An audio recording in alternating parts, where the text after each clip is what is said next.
दोस्तों मैं सोशियोलॉजी का top of the most 30 VBI आपके सामने क्वेश्चन लेकर आया हूं। इसके बाद अगर आप लोग चाहते हैं कि सर हाँ हम लोगों को सब्जेक्टिव में भी क्वेश्चन प्रोवाइड कीजिए, वो भी साधारण भाषा में, तो मेरे दोस्तों आप लोग जल्दी से आप लोग एक बार कमेंट सेक्शन में कमेंट करना ना भूले, क्योंकि मुझे आप लोगों के कमेंट को देख के ही मुझे ताकत मिलती है और मैं आप लोगों के सामने बेहतर से बेहतर, बेस्ट से बेस्ट क्वालिटी का क्वेश्चन ला के आप लोगों के सामने प्रस्तुत करने की कोशिश करता हूं। तो आप लोग एक बार चाहते हैं तो जल्दी से कमेंट कर देना भाई, ठीक है। और उससे पहले हमारा क्लास आज से स्टार्ट हो गया, हमारा क्रैश कोर्स। तो जो भी बंदा क्रैश कोर्स ज्वाइन कर लिए हैं, याद रखिएगा वो आज शाम 6 बजे से आप लोग तैयार रहेंगे, ठीक है। जो भी बंदा हमारे क्लास को ऑलरेडी आज ज्वाइन कर चुके हैं, वो शाम 6 बजे से आज से ही आप लोगों का क्लासेस स्टार्ट है। और दूसरी बात यह है कि जो भी बंदा अभी तक ज्वाइन नहीं किए तो प्ले स्टोर से मिसाइल क्लासेस के आपको डाउनलोड करके फटाफट आप लोग जल्दी से इस कोर्स को ज्वाइन कर ले और हमारे साथ सुबह शाम दोनों टाइम ऑनलाइन क्लास में आनंद ले, वो भी सिलेक्टेड क्वेश्चन के साथ। चलिए सर बात करते हैं, एक एक क्वेश्चन को हम लोग बेहतरीन तरीके से समझते हैं, ठीक ना भाई। पहला क्वेश्चन है सर कि उदारीकरण से क्या अर्थ निकलता है। जो हमारा उदारीकरण है, उदारीकरण का मतलब होता है मेरे दोस्तों खुलेआम। याद रखिएगा उदारीकरण का मतलब होता है फ्री, यानी जहां मेरा मन करे मैं वहां पे अपना सामान को बेच सकता हूं और जहां मुझे मन करे मैं वहां से सामान को खरीद सकता हूं। इससे हम लोग कहते हैं मुक्त बाजार व्यवस्था। याद रखिएगा अमेरिका का सामान भारत में बिक रही है, भारत का सामान रूस में बिक रही है, रूस का सामान चीन में, चीन का सामान पाकिस्तान में, ऐसे को हम लोग बोलते हैं, याद रखिएगा मेरे शेर सुरनियों, मुक्त बाजार व्यवस्था। यानी ऑप्शन नंबर हमारा डी इसका राइट आंसर हो जाएगी। बात करते हैं सर अगला क्वेश्चन की स्वामी सहजानंद सरस्वती का संबंध किससे है। जो हमारा स्वामी सहजानंद सरस्वती है, इसका संबंध जो है किससे है, तो बताएंगे सर किसान आंदोलन से। कौन सा आंदोलन से मेरे शेर सरनियों, किसान आंदोलन से संबंधित है। याद रखना है भाई, भूलना नहीं है कि क्वेश्चन को रगड़ के तैयारी करना है। सीटू किस राजनीतिक दल से जुड़ा हुआ है। जो हमारा सीटू है ना भाई, वह याद रखिएगा एक प्रकार का राजनीतिक दल से जुड़ा हुआ है। तो सीटू किस प्रकार का राजनीतिक दल से जुड़ा हुआ है, तो बताएंगे सर SPM। याद रखना है मेरे भाई, SPM याद रखना है, पार्टी से जुड़ा हुआ है। ऑप्शन नंबर हमारा सी इसका राइट आंसर हो जाएगी। अगला क्वेश्चन है आत्मसम्मान आंदोलन के प्रणेता कौन है। आत्मसम्मान आंदोलन जो है भाई, याद रखिएगा उसके प्रणेता होती है रामास्वामी नायकर। क्या हो जाएगा सर, रामास्वामी नायकर, यानी ऑप्शन नंबर हमारा सी इसका बिल्कुल सही उत्तर हो जाएगी। अगला क्वेश्चन है सर निम्न में से किस आंदोलन का संबंध पर्यावरण समस्या से जुड़ा हुआ है।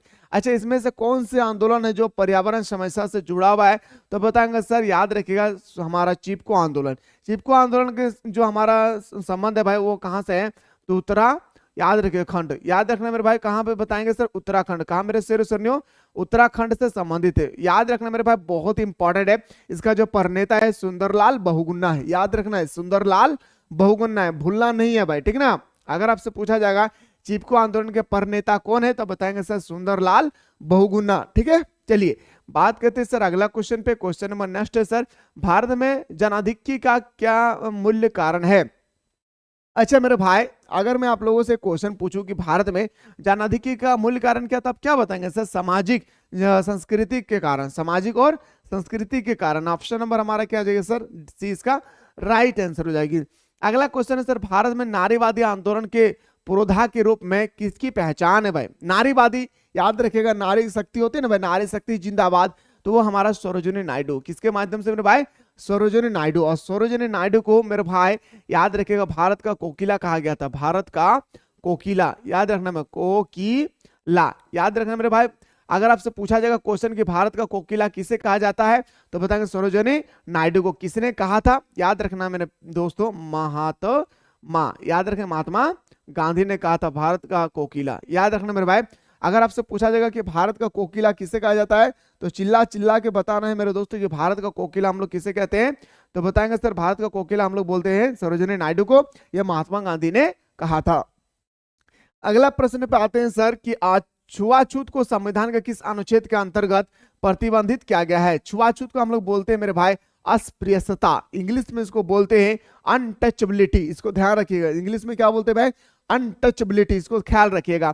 तो बताएंगे सर अनुच्छेद नंबर 17 में बताया गया। कौन सा अनुच्छेद में मेरे भाई, अनुच्छेद नंबर 17 में बताए गए हैं छुआछूत। और इससे भी और इंपॉर्टेंट क्वेश्चन देखना चाहते हैं तो एक बार आप लोग जल्दी से कमेंट सेक्शन में कमेंट करना ना भूले। और साथ ही साथ अगर सब्जेक्टिव का बेहतर से बेहतर क्वेश्चन करना चाहते हैं तो एक बार आप लोग कमेंट सेक्शन में जरूर कमेंट करें। हरित क्रांति का जनक कौन है भाई, आपसे पूछा गया। जो हमारा हरित क्रांति का जनक नहीं, हरित क्रांति का उत्प्रेरक कौन है? तो हरित क्रांति का उत्प्रेरक एक बच्चों को पता है भाई, याद रखेगा हमारा बीज का है, याद रखना है बीज, संस्कृति बीज नहीं, याद रखना मेरे भाई, याद रखना है बीज के बारे में बताया गया। लेकिन अगर आपसे पूछा जाएगा ए मेरे दोस्त थोड़ा सा बताओ कि हरित क्रांति के जो जनक है ना उसे किसे माना जाता है? अगर भारत का पूछे, क्या पूछे? भारत का पूछे तो मैं लिख नहीं रहा हूं, बस मैं बता दे रहा हूं, ठीक है, सुन लीजिए। भारत का पूछे तो मेरे दोस्तों याद रखना है तो एस.एम. स्वामीनाथन बताना है। क्या बताना है? याद रखना है। भारत का अगर बताएगा कोई तो आपसे बताना है एस.एम. स्वामीनाथन, एस.एम. याद रख, एस.एम. स्वामीनाथन, ठीक है। अगर आपसे पूछा जाएगा विश्व में हरित क्रांति का जनक किसे कहा जाता है तो याद रखना है मेरे दोस्तों डॉक्टर, याद रखेगा, बोरलॉग को कहा जाता है। क्या बोलेंगे सर? याद रखेगा विश्व में हरित क्रांति के जनक किसे कहा जाता है तो डॉक्टर बोरलॉग को कहा जाता है, ठीक है। अगर आपसे भारत में हरित क्रांति के जनक पूछा जाएगा तो बताएंगे सर भारत में एस.एम. स्वामीनाथन का है। आइए सर बात करते हैं अगला क्वेश्चन पे, किसने सीमांत मानव की अवधारणा दी है? सीमांत मानव की अवधारणा आखिर किसने दिया है? तो बताएंगे सर रॉबर्ट ई पार्क ने, रॉबर्ट ई पार्क ने। और ऑप्शन नंबर हमारा बिल्कुल सही उत्तर हो जाएगी, सी इसका सही उत्तर हो जाएगा।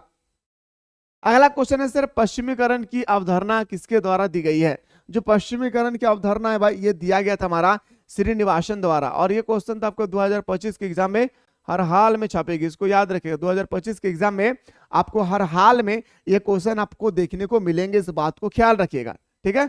आइए सर बात करते हैं अगला क्वेश्चन पे, जाति पूर्वाग्रह का क्या अर्थ है? जाति पूर्वाग्रह का क्या अर्थ होती है? तो बताएंगे सर किसी जाति से संबंधित अवैज्ञानिक एवं गलत अवधारणा, यानी ऑप्शन नंबर हमारा क्या हो जाएगा सर?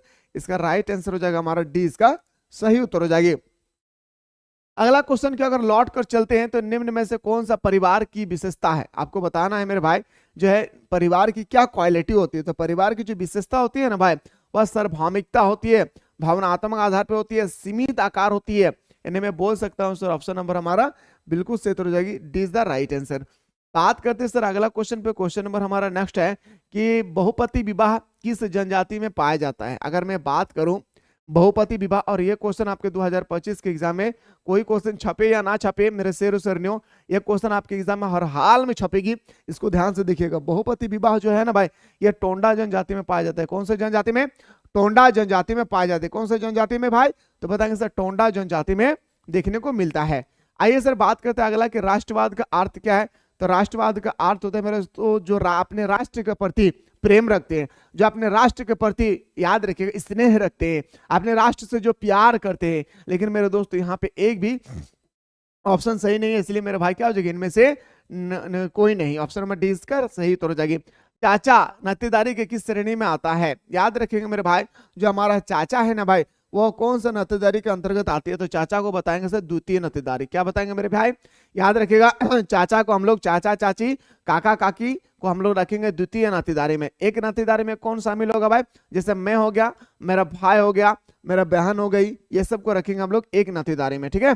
आइए सर अब बात करते हैं अगला, पंचायत राज्य व्यवस्था कितना स्तर का है? तो बताएंगे सर त्रिस्तरीय का है। पंचायत राज्य व्यवस्था कितना स्तर का है? तो बताएंगे सर त्रिस्तरीय का है। कुछ इंपॉर्टेंस की पॉइंट लिखा रहा हूं, लिखते रहिएगा। भारत में सबसे पहले पंचायती राज व्यवस्था की स्थापना कहाँ हुआ था? तो बताएंगे सर राजस्थान का नागौर जिले में। कहाँ मेरे शेर सरनियों?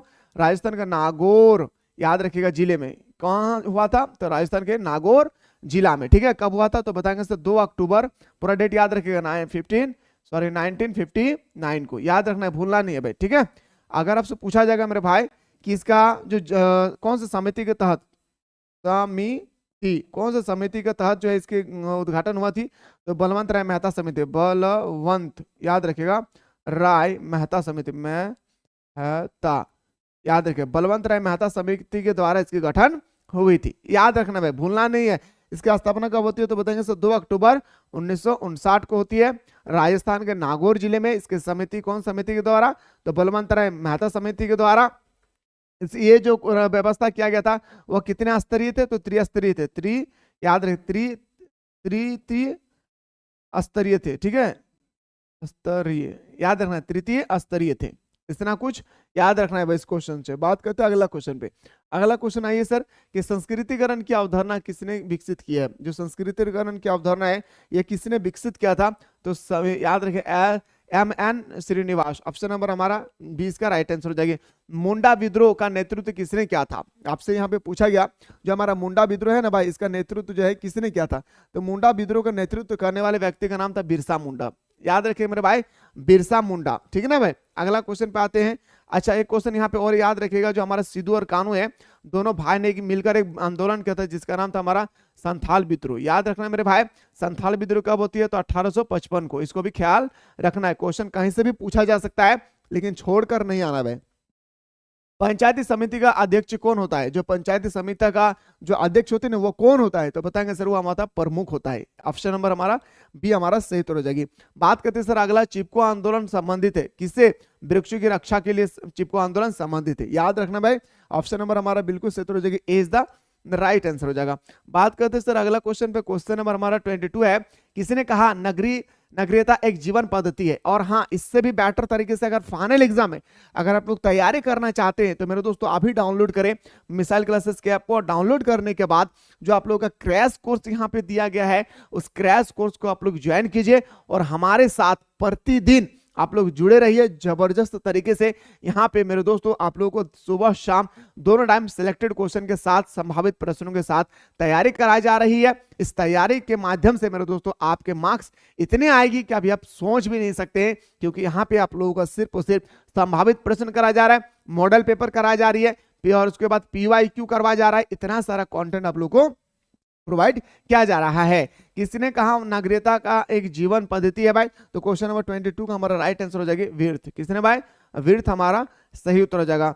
बात करते हैं सर अगला क्वेश्चन पे कि जाति व्यवस्था की उत्पत्ति संबंधित देवत्व का सिद्धांत किस वेद में वर्णित है? सबसे पहले तो आपको यह पता होना चाहिए कि वेद कितने प्रकार का होता है। तो वेद 4 प्रकार का होती है।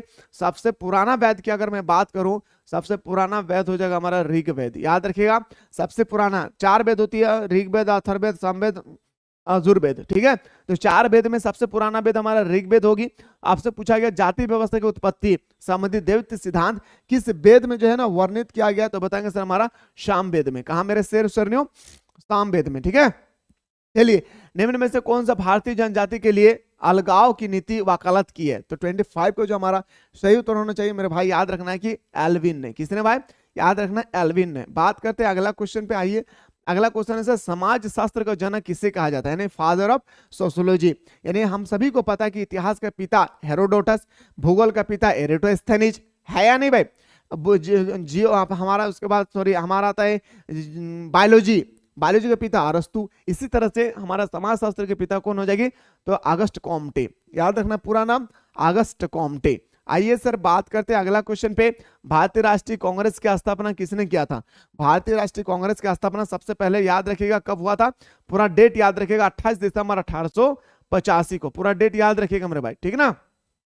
18 दिसंबर 1885 को होती है। तो भारतीय राष्ट्रीय कांग्रेस की स्थापना किसने किया था? तो A.O. ह्यूम के द्वारा। किसके द्वारा? तो बताएंगे सर A.O. ह्यूम के द्वारा किया गया था। आइए बात करते हैं क्वेश्चन नंबर 28 है, ग्रामीण एवं नगरीय समाज को पृथक करने का आधार क्या है? अच्छा, यहाँ पे हमारा गांव है और हमारे यहाँ पे शहर है। क्या भाई? याद रखिएगा, यहाँ पे हमारा गांव है और यहाँ पे हमारा क्या है भाई? याद रखिएगा शहर है। यहाँ पे मेरा गांव है और यहाँ पे मेरा शहर है। तो गांव और शहर को कौन अलग करता है भाई? गांव और शहर को अलग करने का क्या उपाय बताएंगे? तो बताएंगे सर, याद रखिएगा, भी क्वेश्चन बहुत इंपॉर्टेंट है, व्यवसाय की प्रवृत्ति। याद रखिएगा मेरे भाई, व्यवसाय की प्रवृत्ति, क्योंकि गांव के लोग प्राथमिक क्रियाकलाप पे निर्भर करती है, अगर हम शहर की ओर जाएंगे तो वो द्वितीय क्रियाकलाप पर निर्भर होती है। जहां गांव के लोग जो है मेरे दोस्तों कृषि का उत्पादन करते हैं, वहीं शहर के लोग बिजनेस करते हैं। तो ऑप्शन नंबर सी हमारा राइट आंसर हो जाएगी। अगला, क्षेत्रवाद की समस्या का मूल्य कारण क्या है? क्षेत्रवाद की जो समस्या, इसका मूल्य कारण एक ही है हमारा भाई, सांस्कृतिक भिन्नता। ऑप्शन नंबर हमारा ए इसका सही उत्तर हो जाएगा। बात करते हैं अगला क्वेश्चन, मेहर शब्द के किस धर्म से संबंधित है? मेहर, याद रखिए, मेहर समझे मुसलमान के लोगों लिए जब शादी होती है ना भाई मुसलमान परिवार में, तो लड़की वालों को यह ख्वाहिश होती है, मतलब मेरे दोस्तों लड़की वाले ये बोलते हैं कि मुझे देन महर में क्या चाहिए।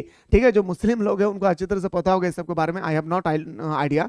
तो मेहर जो होती है ना भाई, तो मेहर जो है जब लड़का लड़की की शादी होती है मुस्लिम परिवार में, तो जो लड़का होती है वो मेहर के रूप में लड़की को कुछ पैसा देती है, ताकि वो अपनी सुरक्षा प्रदान कर सके। तो मेरे दोस्तों अगर आप लोग इसके बाद एकदम सिलेक्टेड क्वेश्चन चाहते हैं सब्जेक्टिव क्वेश्चन के साथ, तो एक बार आप लोग जल्दी से कमेंट सेक्शन में कमेंट करना भूलिए, और वीडियो अच्छा लगे तो अपने दोस्तों को जरूर शेयर करें। फिलहाल मिलते हैं हम लोग नेक्स्ट वीडियो में।